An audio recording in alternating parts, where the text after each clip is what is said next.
cose sono almeno politicamente cambiate, giornalisticamente no, perché il nostro impegno sarà sempre lo stesso, forse con qualche responsabilità in più, che è inutile sottolineare, lo capite benissimo. Cambia l'amministrazione di Pignataro Maggiore il 16 maggio sera alle 17:40, minuto più, minuto meno, il nuovo sindaco di Pignataro Maggiore è stato scelto da voi elettori, da tutti noi, ed è Raimondo Cuccaro, il professor Raimondo Cuccaro e la sua compagine politica La Svolta, sia al professor Cuccaro, al neoeletto sindaco Cuccaro, che a tutti coloro che fanno parte della maggioranza, ma anche dell'opposizione del Consiglio Comunale di Pignataro Maggiore. Noi rivolgiamo i nostri più affettuosi, anzi fraterni auguri e un in bocca al lupo per 5 anni di proficuo lavoro, che veramente Pignataro possa uscire da queste sabbie mobili che da qualche anno ci costringono agli ultimi posti della classifica della vivibilità e dell'infrastrutturazione dei centri della provincia di Caserta. Ma noi vi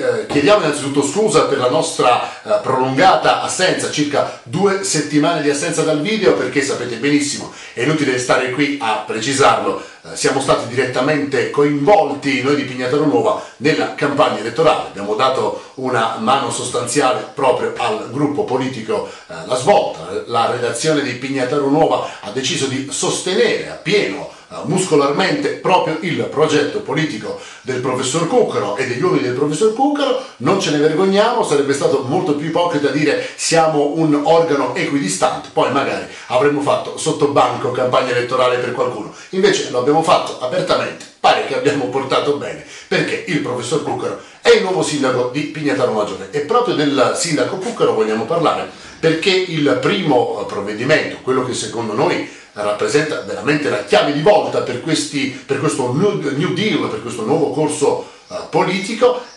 si basa proprio sui beni dei clan, quei famosi beni dei clan che in una parte abbastanza pesante, abbastanza rilevante, portarono anche all'arresto l'11 marzo scorso dell'ex sindaco di Pignataro Maggiore, l'avvocato Giorgio Magliocca. Questi beni dei clan, che secondo la magistratura la passata amministrazione non avrebbe, ma possiamo usare anche un verbo più sicuro, non ha assolutamente riconvertito, sono già nelle mani della nuova amministrazione, tanto è vero che una palazzina al Civico 6 di via Ferdinando IV di Borbone, appartenuta fino al 2002 alla famiglia Ligato del omonimo clan Lubrano Ligato, sarà usata per costruire all'interno appunto di questa palazzina, per realizzare al primo piano un'aula consiliare e un'aula conferenze, quindi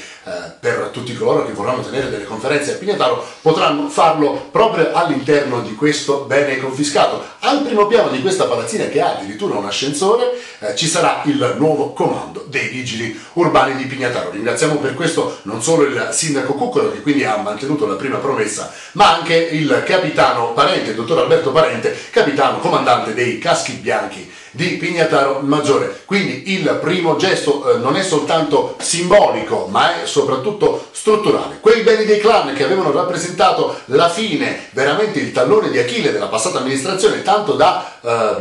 portare i giudici ad arrestare e a trattenere ancora oggi in carcere il sindaco Giorgio Magliocca per concorso esterno con questa mafia che possedeva questi beni. Oggi questi beni diventano veramente il simbolo della rinascita. Grazie alla volontà precisa dell'amministrazione Cuccaro, finalmente Pignataro avrà un'aula consiliare degna di questo nome e non certamente zingaresca al pari di una carovana rom, perché il consiglio comunale si teneva qualche volta in un refettorio, altre volte addirittura in una palestra priva di autorizzazioni e di agibilità. Invece no, adesso si sta già lavorando a questa palazzina per far sì che al primo piano ci sia un'aula consiliare con tanto di impianto di climatizzazione, di amplificazione, registrazione e quant'altro. Noi siamo tornati, da oggi vi faremo compagnia come abbiamo fatto fino a 2 settimane fa. Pignataro Nuova, grazie di essere tornati con noi, da noi soltanto la verità.